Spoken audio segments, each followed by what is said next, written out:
Class 8 के लिए आज हम लोग कर रहे हैं chapter number 7 the world in a wall.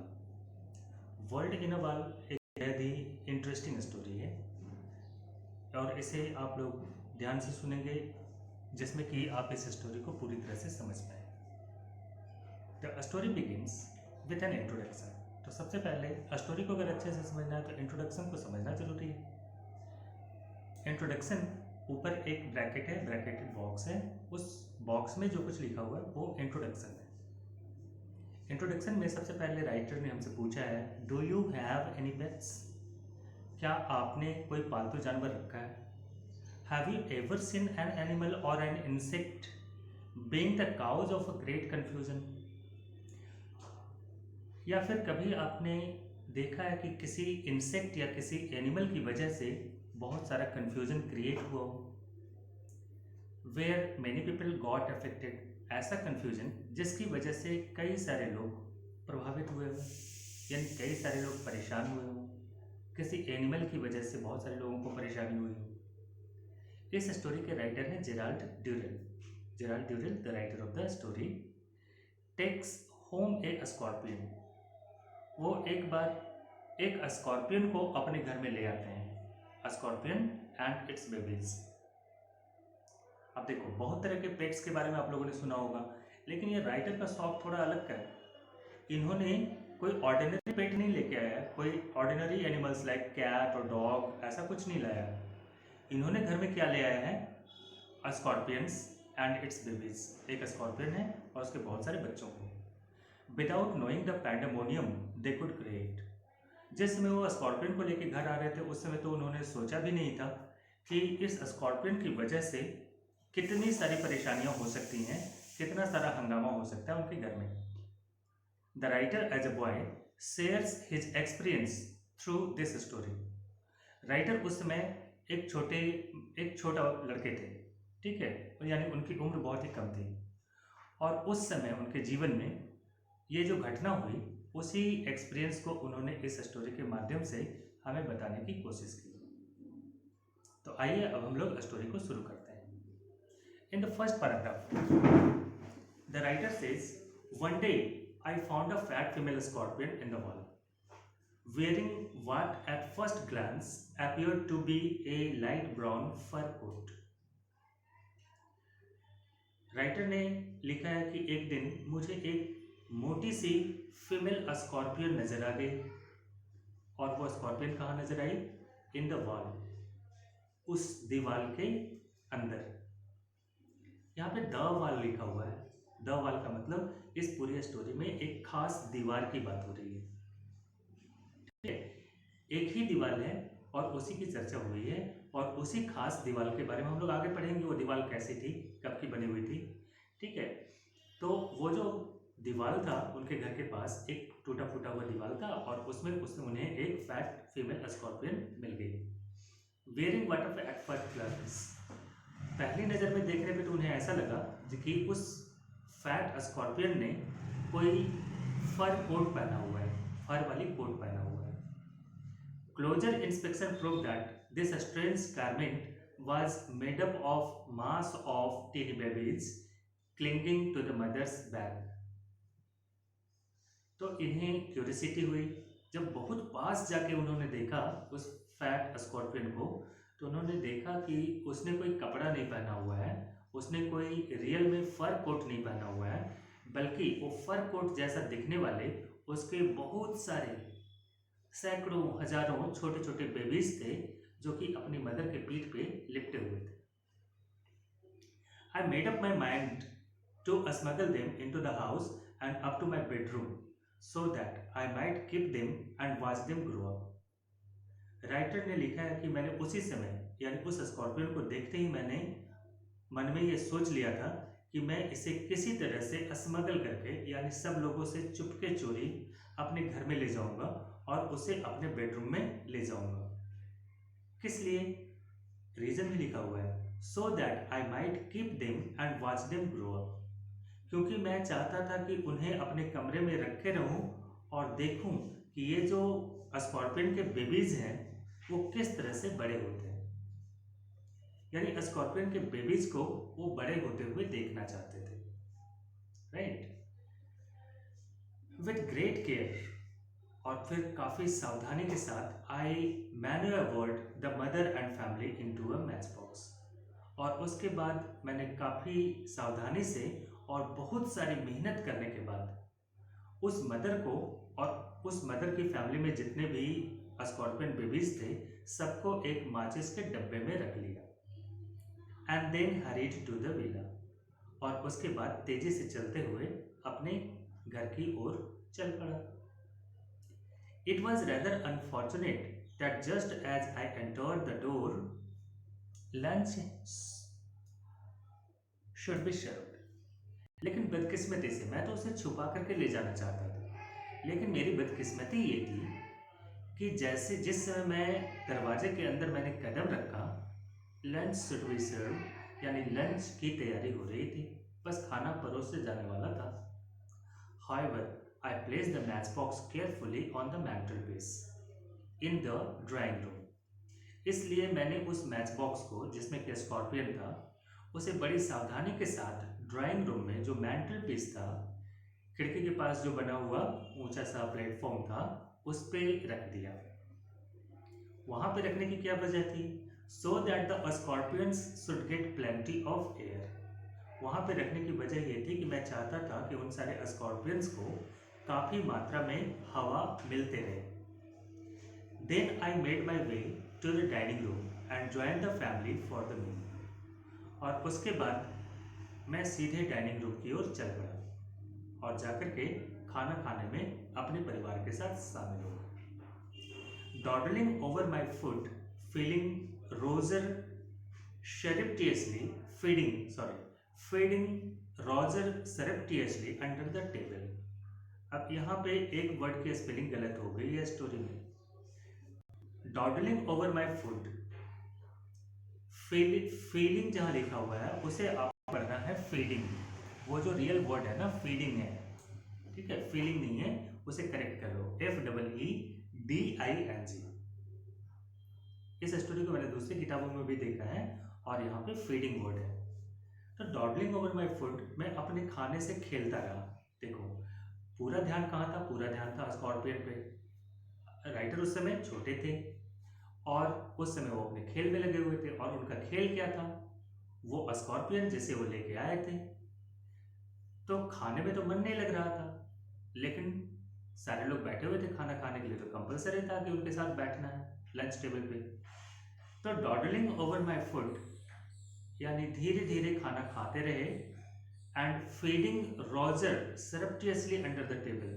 खाने की एक्टिंग तो करते रहे धीरे धीरे, और जितना भी खाना था वो सबसे छुपा करके और टेबल के नीचे हुए रॉजर को खिलाते रहे। ये रोजर कौन था? रोजर उनका कुत्ता था, उनका पालतू कुत्ता। तो जिस समय सारे लोग टेबल के चारों तरफ बैठ के खाना खा रहे थे, रोजर उस टेबल के नीचे छुपा हुआ था, और राइटर को खाने का मन तो था नहीं, तो खाने की एक्टिंग कर रहे थे और सबकी नज़र बचा करके चलो एक रोटी धीरे से कुत्ते के मुंह में डाल दिया। ठीक है, इस तरह से अपना खाना वो टेबल के नीचे छुपे हुए कुत्ते को खिला रहे थे।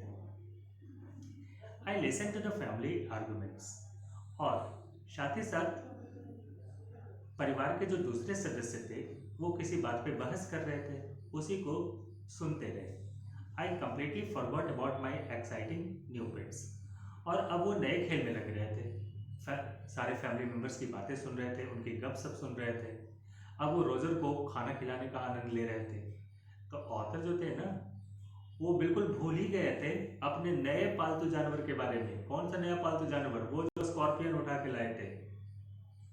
Just then Larry having finished fetched the cigarettes from the drawing room, और इसी के साथ ये सब करते हुए जस्ट देन उसी समय लैरी, एक आदमी है लैरी, ठीक है, Larry may be elder, someone elder to the writer.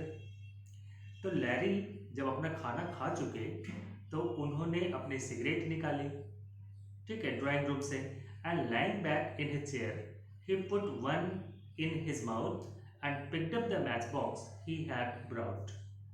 खाना खा करके लैरी ड्राइंग रूम में गए, वहाँ उनकी सिगरेट रखी हुई थी, सिगरेट लिया, और साथ ही साथ कुर्सी पे बैठ करके कुर्सी पे बैठ गए, सिगरेट को अपने होठों से दबा लिया और picked up the match box he had brought, और उन्होंने वो वाली मैचेस की डब्बी भी उठा ली जो कि वो लेके आए थे।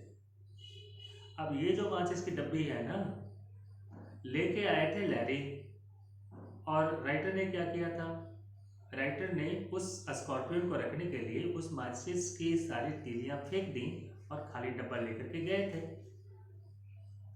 तो अब उस मैच स्टिक में स्टिक्स तो थे ही नहीं, वो जो मैच बॉक्स था उसमें स्टिक्स तो थे ही नहीं, जलाने वाली तीलियां तो थी ही नहीं। अब उसके अंदर कौन बैठा था, अब उसके अंदर बैठा था स्कॉर्पियन।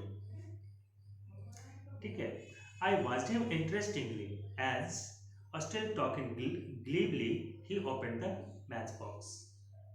और जब वो वाला मैच बॉक्स लैरी ने उठा लिया तो राइटर ने लिखा है कि मैं बड़ा इंटरेस्ट के साथ देखने लगा, बहुत ही इंटरेस्ट के साथ देखने लगा। और वे जो लैरी थे वो अभी भी बोले जा रहे थे और बोलने के ध्यान में उन्होंने देखा नहीं और मैचेस उठाया और उसको ओपन कर दिया। ही ओपन द मैच बॉक्स, यानी देख रहे हैं कहीं और, बातें करते जा रहे हैं, हाथ में मैचेस उठाई और मैचेस को ओपन कर दिए। और उसके बाद क्या हुआ ये हम लोग अगले वीडियो में देखेंगे। In the next page, now I maintain to this day that the female scorpion meant no harm.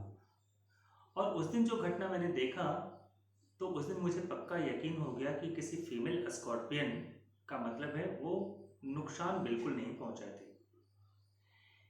She was upset and annoyed at being set up in a matchbox for so long। हाँ, वो गुस्से में जरूर थी, वो थोड़ी दुखी थी और गुस्से में थी क्योंकि उसे इतनी देर तक, इतने लंबे समय तक एक छोटे से मैच बॉक्स में बंद करके रखा गया था। And so she chose the first chance to escape.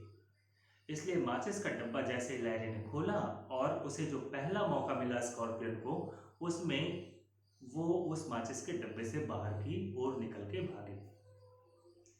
अब देखो इसमें लिखा है, राइटर ने लिखा है कि female scorpion means no harm. ऐसा लिखने के पीछे वजह ये है कि फीमेल स्कॉर्पियन काफ़ी केयर करते हैं अपने बेबीज का, और बेबीज उसके पूरे बॉडी पे लिपटे होते हैं।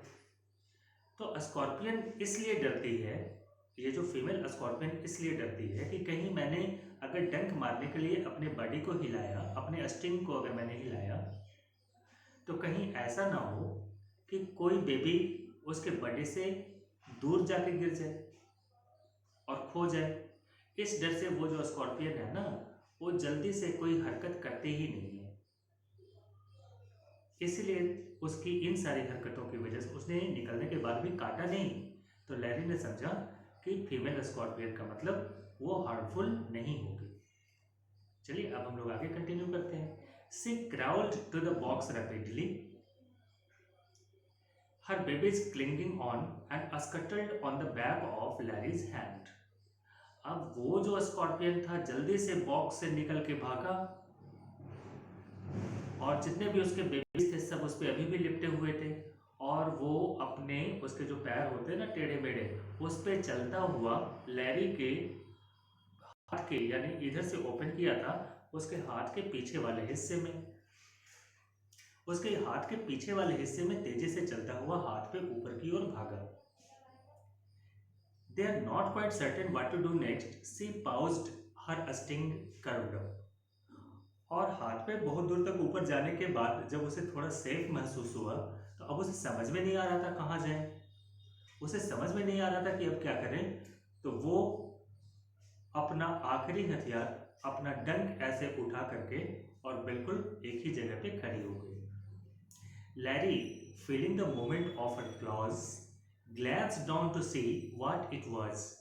लैरी ने उसके चलने को अपने हाथ पे महसूस किया और ये देखने के लिए कि आखिर उसके हाथों पे कौन सा इंसेक्ट चल रहा है, उसने देखा। And from that moment things got increasingly confused. और हैरी ने जैसे ही देखा उसके बाद तो उस क्षण के बाद, उस समय के बाद से सब कुछ बड़ा कंफ्यूजिंग हो गया। Larry uttered a roar of fright that made Lugarja drop a plate and Proud rose out from beneath the table। Barking wildly. अब घटना बहुत तेजी से होने लगी। लैरी इतनी जोर से चीखा कि उसके चीखने की आवाज से लुगार्जिया लुगार्जिया उस घर में काम करने वाली एक मेड सर्वेंट थी। वो सबको खाना खिला रही थी, प्लेट हटा रही थी। तो लैरी के इतने जोर से चिल्लाने की वजह से प्लेट उसके हाथों से छूटकर नीचे गिर गया। अब लैरी के चिल्लाने की आवाज, प्लेट के गिरने की आवाज, रोजर यानी कि जो पेट डॉग था उस फैमिली का, वो अभी तक कुर्सी के नीचे बैठा हुआ था, वो चौंक के बाहर निकला और जोर जोर से भूखने लगा। With a flick of his hand, Larry sent the scorpion flying down the table. Larry ने जल्दी से अपने हाथ को यूं झटका दिया और उसके झटका देने की वजह से वो जो स्कॉर्पियन थी वो सीधे जाकर के डाइनिंग टेबल पे गिरी। सी लैंडेड मिडवे बिटवीन मार्गो एंड लेस्ली। टेबल पे बिल्कुल बीच में गिरी। एक तरफ मार्गो बैठे थे और एक तरफ Leslie, scattering her babies like confetti as she thumped on the cloth. और वो जो स्कॉर्पियन उतनी दूर से हवा में उड़ के जाके वहां गिरी ना, उसके जितने भी बेबीज थे उसके बड़े से छिटक गए और कॉन्फेटी, चावल के महीन महीन दाने, खीर के महीन महीन दाने की तरह पूरे कपड़ों पर फैल गए। वजह ये थी, the scorpion thumped on the cloth, यानी जोर से धब करके वो स्कॉर्पियन उस कपड़े पे गिरी थी। Angry at this treatment, the creature sped toward Leslie, her sting quivering. उसके इस ट्रीटमेंट पे बिल्कुल गुस्से में नाराज द क्रेचर, वो जो क्रेचर था, वो पूरी स्पीड से लेस्ली की ओर दौड़ा। हर स्टिंग क्विवरिंग। अब स्कॉर्पियन को लगा कि ये सब कुछ, उसने सामने देखा लेस्ली को, तो उसे लगा कि ये सब कुछ हो रहा है लेस्ली की वजह से। तो लेस्ली से बदला लेने के लिए वो बिल्कुल कांपते हुए, अपने डंक को जोर जोर से हिलाते हुए वो तेजी से लेस्ली की तरफ दौड़े। Leslie left to his feet, overturning his chair and flicked out with his napkin. Leslie जल्दी से उठ खड़ा हुआ, इतनी जोर से कि वो जिस चेयर पे बैठा हुआ था वो चेयर लुढ़क कर दूर जा गिरा और उसने नैपकिन जो हाथ में कपड़ा पकड़ा हुआ था उससे स्कॉर्पियन को ऐसे ऐसे झटका देने लगा। This sent the scorpion rolling across the cloth towards Margot. और उसके इस तरह से करने की वजह से, कपड़े से इस तरह से झटका देने की वजह से, अब वो स्कॉर्पियन लुढ़कता हुआ मार्गो की तरफ बढ़ गया। Who let out a scream that any railway engine would have been proud to produce. अब इस बात को जो इतना घुमा के दिया गया ना, उसका मतलब ये है कि मार्गो इतनी जोर से चिल्लाई कि उतनी तेज सायरन की आवाज होने पे रेलवे का कोई इंजन भी अपने आप पे फख्र महसूस करता, गर्व महसूस करता। Right? So mother completely bewildered by this sudden chaos put on her glass and peered on the table, and that moment Margot, in an attempt to stop the scorpion advance, hauled a glass of water at it. अब यहां पे क्या हो रहा है, confusion और ज्यादा बढ़ गया। इतने जोर से ये जो अफरा तफरी मची थी, कभी लैरी चिल्ला रहा था, कभी रोजर भूख रहा था, कभी चेयर उलट रहा था, और अब कौन चीखा था? अब चीखने की बारी थी लेस्ली की। ठीक है, तो मदर जो थी वो ये सब कुछ, अभी तक सब कुछ ठीक था, अभी ये केओस, अफरा तफरी मच गई, इसका क्या कारण है? ठीक है, तो मदर ने अपने ग्लासेस लगाए, चश्मा लगाया और टेबल पे गौर करके देखने लगी कि आखिर ये सब कुछ क्या हो रहा है। और उधर मदर टेबल के ऊपर झुक के ये पता करने की कोशिश कर रही थी कि क्या हो रहा है। उसी समय मार्गो ने क्या किया, उस स्कॉर्पियन जो कि उसकी तरफ बढ़ रहा था उसको रोकने के लिए, she hurled a glass of water at it. उसने ठंडे पानी का ग्लास लिया और स्कॉर्पियन पे जोर से फेंका। उसने सोचा कि स्कॉर्पियन के ऊपर अगर पानी डालेंगे तो स्कॉर्पियन का मेरी तरफ बढ़ना रुक जाएगा। The shower missed the animal completely but drenched mother. उसने पानी फेंका तो जो स्कॉर्पियन पे, वो स्कॉर्पियन तो बच गया पूरी तरह से, लेकिन उसने जो पानी फेंका था ना, वो जाके पूरा का पूरा मदर पे गिर गया। Being able to stand cold water, जिसमें कि उसकी जो मदर थी उनमें ठंड सहने की बिल्कुल भी क्षमता नहीं थी. Lost her breath and sat gasping, unable even to protest. ठंडा पानी पड़ जाने से उनकी बीमारी अचानक इतनी ज़्यादा बढ़ गई कि उनकी सांस फूलने लगी और वो वहीं पे पड़ी हुई कुर्सी पे बैठ गई और जोर जोर से सांस लेने लगी. अनेबल इवन टू प्रोटेस्ट, उनमें इतनी भी हिम्मत नहीं बची थी कि वो अपने आप को बचा सके. The scorpion had now gone to ground under Leslie's plate. अब इधर स्कॉर्पियन तब तक नीचे गिर पड़ा था और वो जाके छुप गया था लेस्ली के प्लेट के नीचे. लेस्ली का प्लेट जो नीचे गिरा हुआ था उसके नीचे जाके छुप गया. While her babies moved wildly all over the table.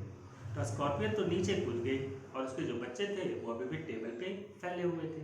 Roger ran round and round the room barking हिस्टेरिकली.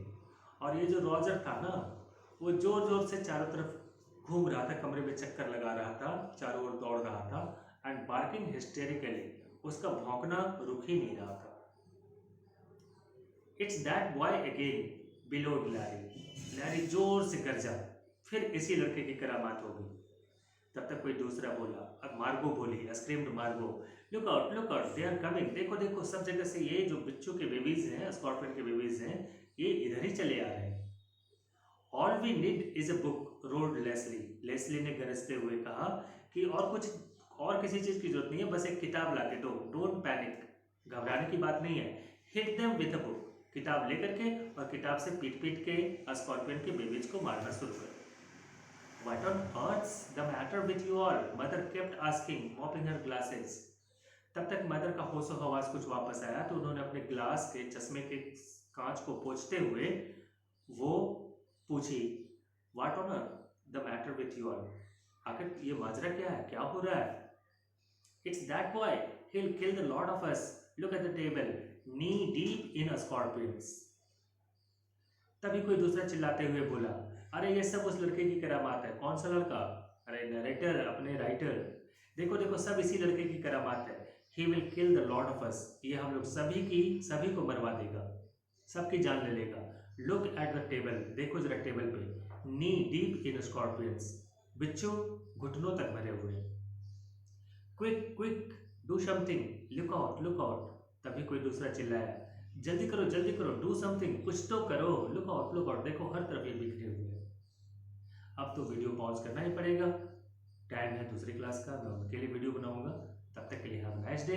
बाकी की स्टोरी मैं अगले वीडियो में कंप्लीट करूंगा, सेकंड पार्ट में. Bye bye.